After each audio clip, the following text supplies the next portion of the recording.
नमस्कार। VIP news के इस बुलेटिन में आप सबका स्वागत है।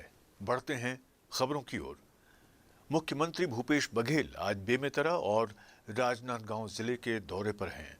आज दोपहर मुख्यमंत्री बघेल बेमेतरा जिले के देउर गांव के लिए निकले, जहां वो महामाया देवी मंदिर में माता के दर्शन के बाद राजनांदगांव के डूंगरगढ़ पहुंचकर मां बमलेश्वरी के भी दर्शन करेंगे। दौरे पर जाने से पूर्व उन्होंने मीडिया से चर्चा की। क्या कहा मुख्यमंत्री भूपेश बघेल ने, आइए आपको सुनवाते हैं। माँ देउर गांव में विराजी हैं महामाया, उसके दर्शन और उसके बाद फिर डूंगरगढ़ माँ बमलेश्वरी के दर्शन हर साल हम लोग दोनों नवरात्रि में जाते हैं, लेकिन पिछले समय कोरोना के ठीक पहले मैं जा पाया था और उसके बाद फिर बंद हुआ था कोरोना के कारण से। और हम सबके आस्था के केंद्र हैं, वहाँ जा रहे हैं। एक तरफ ट्रांसपोर्टरों की जो मांग है वो और दूसरे जो सीमेंट प्लांट है उनके बीच का विवाद है, और इस विवाद को लगातार सुलझाने की कोशिश जिला प्रशासन की ओर से किया गया। पिछले दिनों जो ट्रांसपोर्ट मिनिस्टर है उन्होंने भी बुला के बात की है और दोनों पक्ष से बात करके ही समस्या का निदान खोजा जाएगा। कोयले के संकट, देखिए केंद्र सरकार एक तरफ दावे करती है कि कोयले की कोई कमी नहीं है, दूसरी तरफ पावर प्लांट लगातार बंद होते जा रहे हैं। तो जो केंद्र सरकार जो दावा कर रही है तो उसमें कोई सच्चाई है ही नहीं। पावर प्लांट भी बंद क्यों हो रहे हैं? और एक तरफ आप देखें कि पूरे देश में खाद की कमी हुई, चाहे वो मध्य प्रदेश हो चाहे छत्तीसगढ़ हो, किसानों को खाद नहीं मिला। उस समय भी आप पूर्ति में ये लोग कमी किए, अब कोयले की भी पूर्ति नहीं कर पा रही। आखिर केंद्र सरकार कर क्या रही है?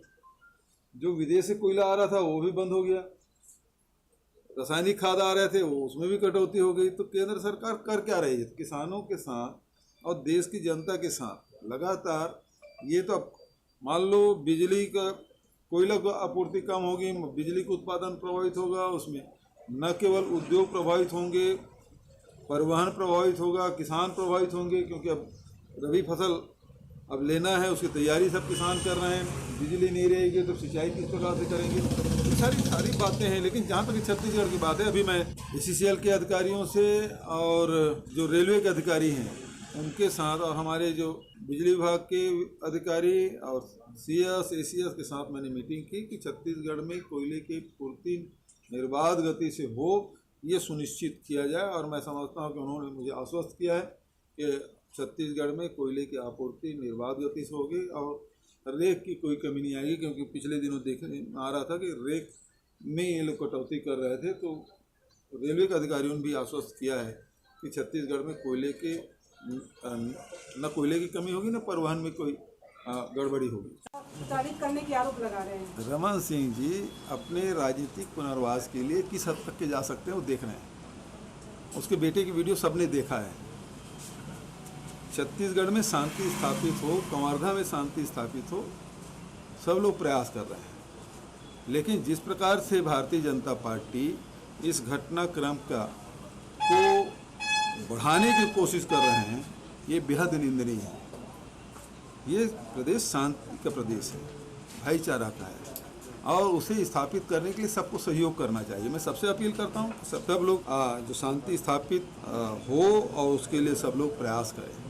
लेकिन ये लोग किस प्रकार से अव्यवस्था फैलाने में लगे थे, भारतीय जनता पार्टी के लोग सब ने देखा है, और ये कतई बर्दाश्त नहीं किया जाएगा। जो भी दोषी है उसके खिलाफ सख्त कार्रवाई होगी। आतंकियों की मुठभेड़ में 4 जवान सहित एक JCO शहीद हो गया। ये बेहद दुखद खबर है कि इस मुठभेड़ में हमारे जवान शहीद हुए। लगातार सीमाओं में जो तनाव बढ़ रहा है वो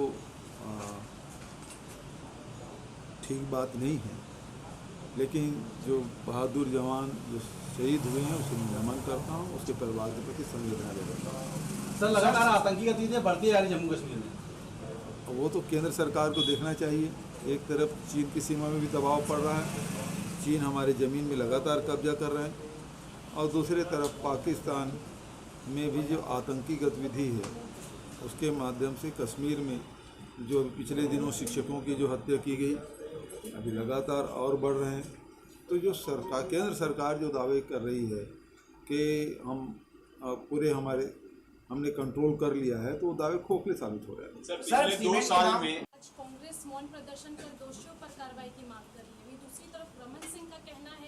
जब प्रदेश में कोई घटना होती है तब इन्हें पीड़ा नहीं होती है। पंडो जनजाति के लोग मारे गए, 50 पैसे तक नहीं दिए गए और आरोप लगा रहे हैं कि पूरी तरह से राजनीतिकरण किया गया है।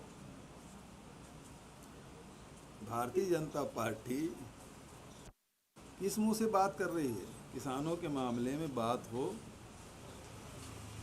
तो ये लोग क्या नहीं करते थे? राज्य में उनकी सरकार थी, महंगाई बढ़ता था तो आंदोलन कौन करते थे? यहाँ बैठ के नहीं करते थे। साइकिल कौन चला रहा था? रमन सिंह नहीं चला रहे थे। तो हर आंदोलन में ये लोग, कोई घटना कहीं हो तो उसके लिए, क्या पश्चिम बंगाल की घटना पे भारतीय जनता पार्टी के लोग यहाँ धरना नहीं दिए थे? इस प्रदेश से क्या लेने देना था उनका? लेकिन धरना दिए कि नहीं दिए थे? तो किस मुंह से बात करते हैं लोग? ये इनके पास दो गला है, वो अपने लिए कुछ और कहते हैं, दूसरे के लिए कुछ और कहते हैं। तो ये भारतीय जनता पार्टी की चरित्र रहा है, लोगों को गुमराह कैसे किया जाए। राम नाम जपना, पराया माल अपना। रमन सिंह जी वो डायरी में जो लिखा था ना, सीएम मैडम, उसके बारे में बता दे। और फिर नेता प्रतिपक्ष पीआईएल क्यों लगाए? उसकी जांच जब कर रहे थे, एसआईटी गठन किए तो उस जांच में क्यों रोक लगाने की मांग की? चावल घोटाला तो ये लोग किए हैं। अब वो जबरदस्ती ये कोई बात कर रहे हैं, उसके पास कोई तथ्य तो रखे। जबरदस्त किसानों को, आम उपभोक्ताओं को गुमराह क्यों कर रहे हैं? हमने तो राशन में ऐसी व्यवस्था कर दी, जो ये हर चुनाव के पहले राशन कार्ड बनवाते थे, चुनाव संपन्न के बाद 10 लाख से 16 लाख राशन कार्ड निरस्त करते थे। ये इनके शासनकाल में हर इलेक्शन में ये लोग किए। हमने तो सीधा आधार कार्ड से लिंक कर दिया, और आधार कार्ड से लिंक करने के बाद कोई गड़बड़ी होने की संभावना नहीं। 98% लोगों के पास राशन कार्ड है, और उसमें से 98% लोगों के जो राशन कार्ड है वो आधार से लिंक हो गया है। तो गड़बड़ी होने का सवाल नहीं उठता। फिर किस भ्रष्टाचार की बात करते हैं? कोई गलत उपयोग नहीं। केंद्र सरकार 5 किलो दे रहे हैं, हम 35 किलो हर परिवार को दे रहे हैं। तो जो अतिरिक्त जो चावल है वो राज्य सरकार की ओर से हम लोग दे रहे हैं, और राशि भी दे रहे हैं। वो 5 किलो जो है वो तो प्रति व्यक्ति के हिसाब से है। रमन सिंह ने उसको 7 किलो किया था। हमने कहा कि हर परिवार को 35 किलो देंगे। परिवार की जो डेफिनेशन है उसके हिसाब से हमने 35 किलो दिया। फिर गड़बड़ कहाँ से हो गया? और आधार कार्ड से लिंक है, उसमें फिर गड़बड़ी क्या है? बल्कि चावल का जो हमको 1000 करोड़ रुपए लेना भारत सरकार से, वो नहीं दिए अभी तक। लखीमपुर खीरी हिंसा मामले को लेकर कांग्रेस नेताओं द्वारा देश भर में आज मौन प्रदर्शन किया गया। राजधानी रायपुर में भी इस प्रदर्शन की झलक देखने को मिली। रायपुर के अंबेडकर चौक में बहुत से कांग्रेस नेताओं ने मिलकर मौन प्रदर्शन किया। प्रदर्शन के बाद संसदीय सचिव विकास उपाध्याय ने बताया कि केंद्रीय मंत्री अजय मिश्रा और योगी सरकार की बर्खास्तगी की मांग को लेकर मौन प्रदर्शन किया गया।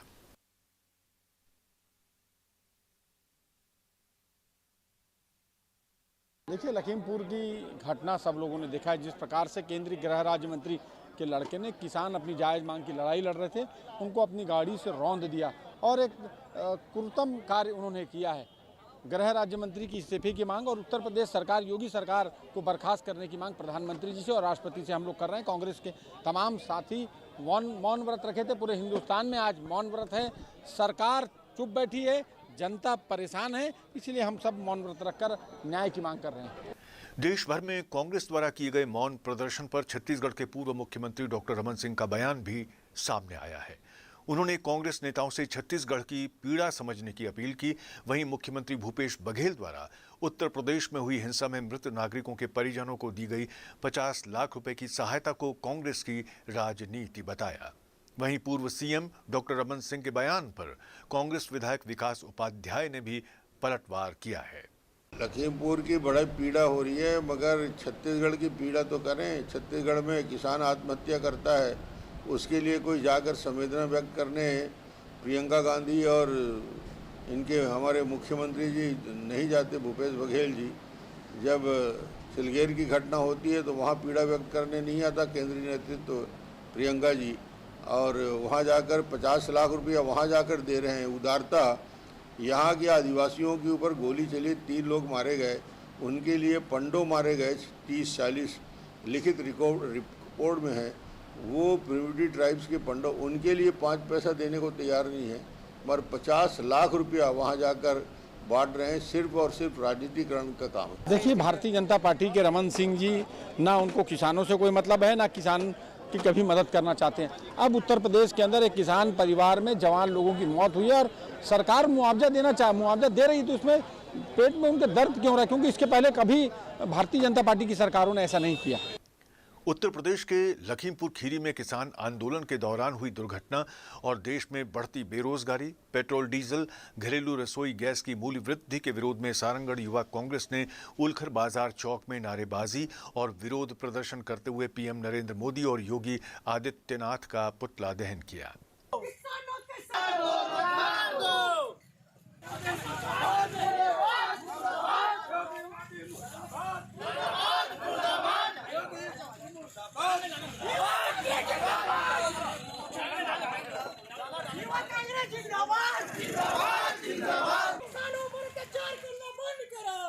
किया जा रहा है। मुद्दे तो पिछले 7 सालों से बहुत सारे हैं, लेकिन जो प्रमुख मुद्दे हैं महंगाई, युवाओं को बेरोजगार, जो पिछले 7 सालों से 2 करोड़ के नाम से आए थे सरकार, लेकिन आज 2 करोड़ के हिसाब से 7 साल में 14 करोड़ की रोजगार छीन ली गई है। मोदी सरकार आज किसानों की, युवाओं की और हर प्रकार से ये असफल साबित हो रही है, जिसके विरोध में आज पुतला दहन करके विरोध प्रदर्शन किया गया। आज युवा कांग्रेस द्वारा, जैसा कि आप सबको विदित है, लखीमपुर खीरी में किसानों का नरसंहार शासन के द्वारा किया गया है और जिस प्रकार से महंगाई, बेरोजगारी को लेकर पूरे देश में असंतोष है, उसी को लेकर हमारी युवा कांग्रेस द्वारा आज योगी और मोदी जी का पुतला दहन कार्यक्रम किया गया है। किसानों के सम्मान में युवा कांग्रेस मैदान में वह लखीमपुर में जो घटना घटी है, जिसमें खुद शासन प्रशासन के लोग लिप्त होकर के किसानों को बर्बरतापूर्वक जिस तरह कुचला गया और साथ ही साथ पेट्रोल, डीजल और गैस सिलेंडर इनकी जो दामों में वृद्धि हो रही है, इसी के लिए आज यहाँ विरोध प्रदर्शन करते हुए हमने यह कार्यक्रम रखा है। छत्तीसगढ़ के कवर्धा विवाद में गिरफ्तार किए गए लोगों से मुलाकात करने पूर्व मुख्यमंत्री डॉक्टर रमन सिंह दुर्ग रवाना हुए। दुर्ग जाने से पहले उन्होंने कवर्धा की स्थिति को लेकर प्रदेश सरकार पर गंभीर आरोप लगाए हैं। उन्होंने कहा है कि प्रशासन की अनदेखी का ही ये नतीजा है कि कवर्धा जैसी शांति प्रिय जगह पर इस तरह का उन्माद सामने आया है। उन्होंने बताया कि आज मामले में गिरफ्तार लोगों से वे मुलाकात कर उनके हाल चाल जानेंगे, वहीं पूरे घटनाक्रम की जानकारी भी उनसे लेंगे। आज केंद्रीय जेल दुर्ग में कबीरधाम जिले के करीब 70 हमारे युवा साथी उनको गिरफ्तार करके रखा गया है और आज उनसे मुलाकात करने जा रहा हूं। मेरे साथ प्रदेश अध्यक्ष जी भी हैं और उनसे बातचीत मुलाकात होगी। कवर्धा की घटना, शांति का टापू कवर्धा, आज तक वहाँ कभी 144 नहीं लगा।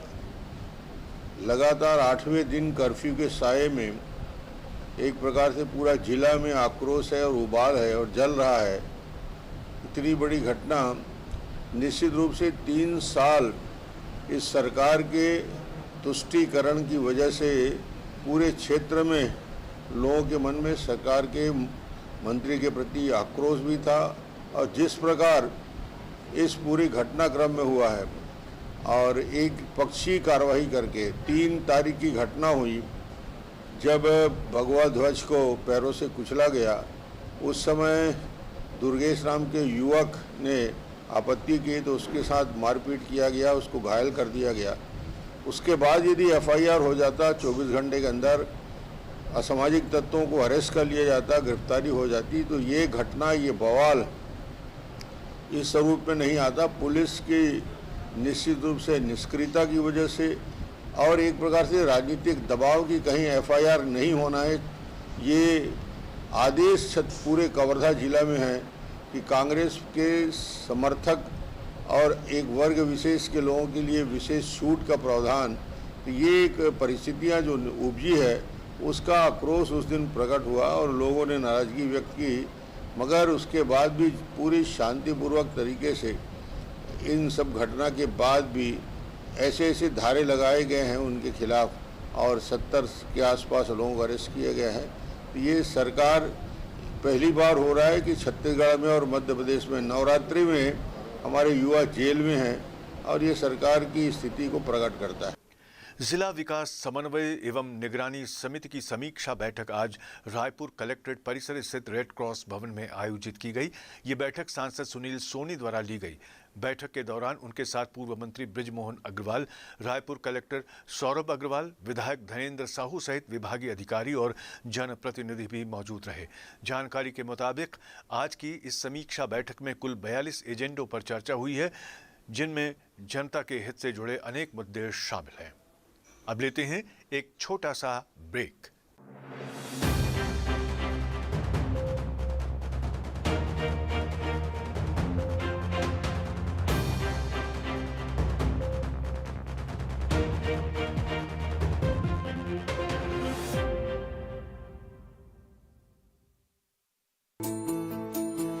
छत्तीसगढ़ कटोरा धान का, कला के संधान का, संस्कृति धर्म की शान का, साहित्य के मान का, प्रगति के अभिमान का छत्तीसगढ़। देखिए खबरें वीआईपी न्यूज पर। बस्तर यानी घने जंगल, बस्तर यानी हरितिमा, बस्तर वनवासी, बस्तर जो कभी था अबूझ, अब शासन की सूझबूझ से बढ़ रहा है प्रगति पथ पर। बस्तर प्रगति के कई स्तर, देखिए बस्तर की हर खबर अब वीआईपी न्यूज पर।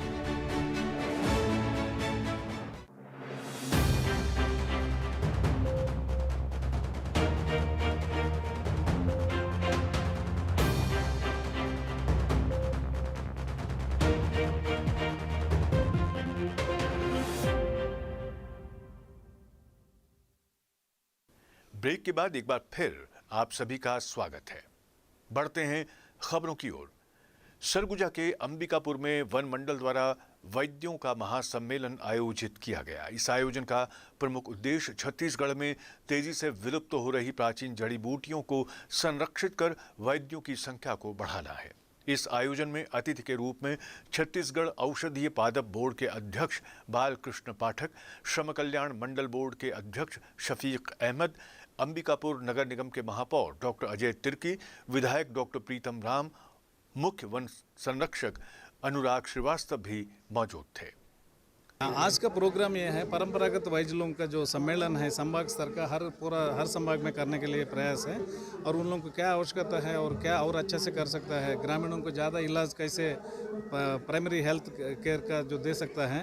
और एक्चुअली ये लोग कई वर्षों से, कई पीढ़ियों से जंगल से जड़ी बूटी ला रहा है, कर रहा है, बट कुछ लोग, कुछ विशेष लोग हैं और हर आदमी एक ही जैसा नहीं कर पाता है। सो इन लोगों के लिए एक प्रमाणीकरण एक इम्पॉर्टेंट मुद्दा है। क्वालिटी कंट्रोल ऑफ इंडिया करके QCI बोलते हैं, उससे प्रमाणित हमारे पास 400 से अधिक लोग होंगे। और वो क्या है कि हर चीज़ देखता है, कैसे दवाई बना रहा है, कैसे देखता है, क्या इंस्ट्रूमेंट्स हैं इनके पास, किस प्रकार का इलाज कर रहा है, डॉक्यूमेंटेशन कैसे कर रहा है, इस प्रकार का जो है परंपरागत वैद्य लोग काम कर रहे हैं। और इसके साथ साथ उनके लिए हम पंडरी में एक सेंटर खोले हैं, अभी इनाग्रेशन के लिए रेडी है। उसमें क्या है कि जगह जगह से जो अच्छा वैद्य लोगों को बुलवा करके वहीं पे बाई रोटेशन, हड्डी वाला 10 लोग है, बाई रोटेशन वो लोग रहेंगे। सो कई जगह से जो लोग आकर के दूर दूर जाने के वजह सेंटर प्लेस रायपुर में ही रहेगा। जंगल से जाथन लान थन दवाई तो वाला कुछ के मात्रा बनाई के वाला पिया देथन। कहाँ से तुमने सब सीखे है? तो हमन तो हमार पूर्वज से हमारा है, 3 पीढ़ी से आ रहा है। इससे क्या है हमको अभी ये सीखने का, मान ले पहले हम लोग अलग अलग मतलब स्तर पे और छोटे स्तर पे, गांव स्तर पे ही कर रहे थे अपन, और आज मतलब हमारा परंपरागत औषधि पादप बोर्ड से हम लोग जुड़ करके आज हमको करीब करीब भारत कम कहना चाहिए 12-15 राज्य में हमको घूमने का अवसर मिला। दूसरी में हमको सीखने को मिला। दूसरी में ये है कि हमारे जैसे अभी हम यहाँ आए हैं कहाँ, अंबिकापुर, तो अंबिकापुर वालों से हम लोग कुछ जानकारी ले लिए और कुछ बस्तर वालों से हम लोग जानकारी ले लिए। इससे हमारा जो आदान प्रदान हुआ तो इससे हमको आगे बढ़ने का मौका मिला। देखिए, भारत की रत्नगर्भा में लगभग 8600 औषधि पौधों की महत्ता पाई गई है, जिसमें छत्तीसगढ़ में 1500 औषधि पौधे पाए जाते हैं। और हमारे जो पारंपरिक वैद्यों के द्वारा लगभग 785 औषधि पौधों का उपयोग होता है, जैसे सांप काटने में, बिच्छी काटने में, किसी प्रकार के अंदर शरीर के अंदर असाध्य रोग पैदा हो जाते हैं, उसकी बड़ी शर्तिया इलाज है। तो ये जो छत्तीसगढ़ राज्य औषधि पादप बोर्ड का काम है कि अनुसंधान करना, इन पारंपरिक वैद्यों के ज्ञान का दस्तावेजीकरण करना, इनका अनुसंधान करना। हमारा जो संघ है लगातार यह मांग कर रहा है कि अगर ये विधा तो विलुप्त हो जाएगी, तो सरकार की ये जवाबदारी बनती है कि हमारे पारंपरिक वैद्यों के ज्ञान का दस्तावेजीकरण हो, इनका अनुसंधान हो, ताकि इनकी आने वाली पीढ़ी इसके ज्ञान को संरक्षित कर सके। आज ये गरीब हैं, आदिवासी हैं, इनको सरकार के द्वारा आज तक इस तरीके के सम्मेलन तो बुलाए जाते हैं, लेकिन इनका दस्तावेजीकरण हो, अनुसंधान हो, ताकि इनकी आने वाली पीढ़ी इनके ज्ञान को जीवित रख सकते। इसलिए हमारा जो संघ है इन परंपरागत ज्ञान के पुनरुत्थान की दृष्टिकोण से सरकार के साथ में सामंजस्य स्थापित कर अपनी मांग के आधार पर ये काम कर रहा है। छत्तीसगढ़ के कथित चावल घोटाले को लेकर भाजपा नेता सरकार के खिलाफ लगातार आवाज उठा रहे हैं। अब भाजपा इसके विरोध में प्रदेश व्यापी प्रदर्शन करने जा रही है। इस दौरान तमाम बड़े नेता अलग अलग जिलों की कमान संभालेंगे। बता दें कि भाजपा कार्यकर्ताओं द्वारा प्रदेश भर के एसडीएम कार्यालय का घेराव कर विरोध प्रदर्शन किया जाएगा। भाजपा का आरोप है कि राज्य सरकार द्वारा केंद्र से मिले चावल वितरण में भारी गड़बड़ी की गई है और इसके तहत कुल 1500 करोड़ रुपए के चावल घोटाले का आरोप भी सरकार पर लगाया गया है। आदरणीय प्रधानमंत्री जी गरीब कल्याण अन्न योजना में प्रति व्यक्ति 5 किलो चावल दे रहे हैं। मई से लेकर नवंबर तक 7 महीने का उन्होंने चावल भेजा है, लेकिन यहाँ की सरकार उसमें भ्रष्टाचार कर रही है। जिस राशन कार्ड में 1 व्यक्ति, 2 व्यक्ति और 3 व्यक्ति हैं, ऐसे राशन कार्ड में 5 किलो चावल नहीं दिया जा रहा है और इसके लिए लगातार भारतीय जनता पार्टी आंदोलन कर रही है। अभी 2 दिन पहले हम लोग पूरे प्रदेश के जो 12,500 राशन दुकान है वहाँ पर कार्यकर्ताओं ने हड़ताल किया है और 11 और 12 तारीख को एसडीएम कार्यालय का घेराव करने वाले हैं इसी बात को लेकर। छत्तीसगढ़ के कांकेर जिले के आमाबेड़ा थाना क्षेत्र के जंगलों में सुरक्षा बलों और नक्सलियों के बीच जबरदस्त मुठभेड़ हुई है। इस मुठभेड़ में जवानों को भारी पड़ता देख नक्सल घने जंगल का फायदा उठाकर भाग खड़े हुए। नक्सलियों का पीछा करने निकली फोर्स ने मौके से भारी मात्रा में नक्सल सामान भी बरामद किया है। पुलिस अधिकारियों की माने तो इस मुठभेड़ में कई नक्सली भी घायल हुए हैं। जवान वापस बेस कैंप लौट आए हैं। यूपी के सीएम योगी आदित्यनाथ के ट्वीट पर सीएम भूपेश बघेल ने पलटवार किया। उन्होंने ट्वीट का जवाब देते हुए कहा कि चूंकि तीर निशाने पर लगा है इसलिए योगी आदित्यनाथ बौखला गए हैं। सीएम योगी के राज में महंत आत्महत्या कर रहे हैं। उनके पूर्वांचल क्षेत्र में एक व्यवसायी की हत्या हो जाती है। वो इन सब घटनाओं के बारे में कुछ नहीं कहते हैं। जहां तक कवर्धा मामले की बात है, हम लोग लगातार निगाह रखे हुए हैं। अभी वहां शांति है और जो भी आवश्यक कदम उठाए जाने हैं वो उठाए जा रहे हैं। मतलब इसका मतलब ये है कि तीर सही जगह निशाने पे लगी है और योगी आदित्यनाथ जी बौखला गए हैं।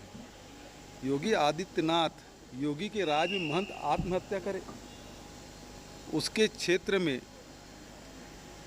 पूर्वांचल में एक व्यवसायी की हत्या हो जाती है, उसके बारे में कुछ नहीं कहते। पत्रकारों की हत्या हो जाती, कुछ नहीं बोलते। कवर्धा के मामले में लगातार हम लोग निगाह रखे हुए हैं, वहाँ शांति है और जो आवश्यक कदम उठाए जाने चाहिए वो निश्चित रूप से हम उठा रहे हैं। अपने कवर्धा प्रवास के दौरान पूर्व सीएम डॉक्टर रमन सिंह ने सांप्रदायिक हिंसा से पीड़ित परिवारों से मुलाकात की। पूर्व सीएम के कवर्धा दौरे को लेकर छत्तीसगढ़ प्रदेश कांग्रेस कमेटी के संचार विभाग के प्रमुख सुशील आनंद शुक्ला ने बयान जारी करके डॉक्टर रमन सिंह को आड़े हाथों लिया है। कांग्रेस नेता ने कहा कि डॉक्टर रमन सिंह को कवर्धा जाकर जनता से शांति की अपील जरूर करनी चाहिए, लेकिन उन्हें अपने पुत्र अभिषेक सिंह और सांसद संतोष पांडे द्वारा कवर्धा में रैली निकालने के संबंध में जनता से माफी भी मांगनी चाहिए। निश्चित तौर पे कवर्धा उनका गृह जिला है। रमन सिंह जी को वहाँ जाना चाहिए और वहाँ पे लोगों से शांति की अपील करनी चाहिए, लेकिन कवर्धा जाकर उन्हें अपने पुत्र अभिषेक सिंह और राजनांदगांव के सांसद संतोष पांडे के द्वारा जो सांप्रदायिक सद्भाव बिगाड़ने की कोशिश की गई, जो रैली निकाल के वहाँ पे तनाव को बढ़ाने की कोशिश की गई, उसके लिए कवर्धा की जनता से रमन सिंह जी को माफ़ी मांगनी चाहिए कि उनके पुत्र के गलत हरकतों के कारण आज कवर्धा जैसा शांतिप्रिय क्षेत्र सांप्रदायिक तनाव से जूझ रहा है। तो उसके लिए रमन सिंह जी को कवर्धा की जनता से सरेआम माफ़ी मांगनी चाहिए कि उनके पुत्र ने गलत किया और उसकी गलती का खामियाजा आज कवर्धा सहित छत्तीसगढ़ की जनता भुगत रही है। राजधानी रायपुर के लाखेनगर स्थित निरंकारी भवन में निरंकारी मंडल द्वारा बाबा गुरुवचन महाराज की शहादत की स्मृति में रक्तदान शिविर का आयोजन किया गया। इस शिविर में 100 से ज्यादा लोगों ने रक्तदान किया। निरंकारी मंडल के संयोजक गुरुबख्श सिंह ने बताया कि पिछले 30 से 35 सालों से रक्तदान शिविर का आयोजन होते आ रहा है। रक्त की हर किसी को जरूरत होती है, ये मानवता की भलाई के लिए किया गया काम है। अब तक 12 लाख यूनिट रक्तदान किया जा चुका है। ये तकरीबन 36-37 सालों से चल रहा है और ये हमारे जो पूर्व में गुरु जी थे सतगुरु बाबा गुरबचन सिंह जी महाराज, उनकी शहादत के बेस पर ये हो रहा है। तो हमारे जो सतगुरु उनके बाद रहे सतगुरु बाबा हरदेव सिंह जी महाराज, उन्होंने कहा कि खून जो है वो नाड़ियों में बहना चाहिए, नालियों में नहीं, कि किसी का भी नुकसान ना हो बल्कि इससे फ़ायदा मिले लोगों को, इसलिए शुरू किया गया। और आप सभी जानते हैं कि जैसे ब्लड की ज़रूरत सभी को होती है, कहीं एक्सीडेंट्स होते हैं, कहीं और किसी कारण से भी, तो ब्लड की बहुत ज़्यादा कमी होती है, जिसकी ज़रूरत होती है लेकिन पूरी नहीं हो पाती। अभी भी जितना भी हम करते हैं पूरा हो नहीं पाता। तो ये एक संदेश भी है। अवैध रूप से शराब की तस्करी करने वालों पर खमतराई पुलिस ने बड़ी कार्रवाई की है। इस मामले में पुलिस ने मारुति कार में शराब रखकर सप्लाई करने जा रहे राजस्थान निवासी एक आरोपी को गिरफ्तार किया है। आरोपी के पास से 55 पेटी मध्य प्रदेश निर्मित गोवा ब्रांड की शराब बरामद की गई है। बताया जा रहा है कि आरोपी सरायपाली बसना की ओर से शराब की सप्लाई करने जा रहा था। जानकारी के मुताबिक पुलिस को मुखबिर से सूचना मिली कि एक व्यक्ति कार में शराब लेकर आ रहा है, जिसके बाद भनपुरी बेस्ट प्राइस के पास कार को रुकवाया गया। कार की तलाशी लेने पर कार से 55 पेटी शराब बरामद हुई। आरोपी राजेश मंडावत शराब को कंबल से ढककर रखे हुए था। आरोपी के बारे में ये भी जानकारी मिली है कि वो पिछले 15 दिनों से न्यू शांति नगर स्थित एक लॉज में रह रहा था। वहीं पूछताछ में आरोपी ने बताया कि वो शहडोल से शराब लेकर आया था और ओडिशा इंदौर में भी शराब की सप्लाई करता है। फिलहाल पुलिस ने आरोपी को कोर्ट में पेश कर दिया है। ये एक राजेश मंडावत करके आरोपी हैं, नामजद आरोपी हैं। ये राजस्थान से आ रहे थे और सरायपाली बसना की तरफ जाना बता रहे हैं। इनको हम लोगों ने चेकिंग के दौरान उनकी गाड़ी रोकी तो पकड़ा, जिसमें 55 पेटी शराब मिला है और इनके ऊपर कार्रवाई की गई है। ये अलग अलग बता रहा है, जिस पे विवेचना कर रहे हैं और आगे विवेचना में देखते हैं। इनका कहना है कि हम MP क्षेत्र से शराब लेके आ रहे थे और इधर बाहर जाना था। अभी इस तरह की कोई बात नहीं आई है। रायपुर पुलिस गांजा तस्करों पर लगातार कार्रवाई कर रही है। इस कड़ी में बस स्टैंड के पास बस के इंतजार में खड़े एक आरोपी को देवेंद्र नगर पुलिस ने गिरफ्तार किया है। आरोपी के बैग की तलाशी लेने पर उसमें से 7.5 किलो गांजा बरामद हुआ है। गिरफ्तार आरोपी का नाम सूरज गौतम है, जो मूलतः उत्तर प्रदेश के चित्रकूट का रहने वाला है। उसने पूछताछ में ओडिशा के उमरकोट से गांजा लाने की बात स्वीकारी है। पुलिस ने आरोपी के खिलाफ नारकोटिक्स एक्ट के तहत कार्रवाई की है। सर उसका तो क्या काम करते हो? काम सर मैं बाहर रहता हूँ। बाहर रहते हो मतलब? बाहर पूना में रहता हूँ। पुणे में क्या काम करते हो? Sir plastic moulding line company है, तो वहाँ पे करता था। ये छोड़ दिए? ये छोड़ दिया। ये कब से कर रहे हो धंधा? ये सब अभी सर दूसरी बार है। दूसरी एक बार? जी एक बार आए थे देखने, तो दूसरी बार मुझे लेके आया, मुझे दे दिए तो मैं लेके आया सर। अच्छा जी। कितना कमीशन मिलता है इसमें? कमीशन सर 3-4 हज़ार रुपये इतना देते हैं। अच्छा। देवेंद्र नगर थाना क्षेत्र में इसमें अपराध पंजीबद्ध किया गया है। बस स्टैंड के पास 7 किलो गांजा के साथ में आरोपी मिला है। यूपी का रहने वाला है, उड़ीसा से गांजा लेके आ रहा था बस से, तो उसको इस मुखबिर की सूचना पर मिला है, गिरफ्तार कर लिया गया है। NDPS की कार्रवाई की जा रही है। हाँ, जहाँ पे भी हमको जानकारी मिली है, इसमें मुखबिर भी लगाए गए हैं। जहाँ पे भी सूचना मिल रही है, हम कार्रवाई इसमें कर रहे हैं। नशे के खिलाफ लगातार कार्रवाई की जा रही है। इस बुलेटिन में फिलहाल इतना ही। देश और दुनिया की बाकी खबरों के लिए देखते रहिए VIP न्यूज़।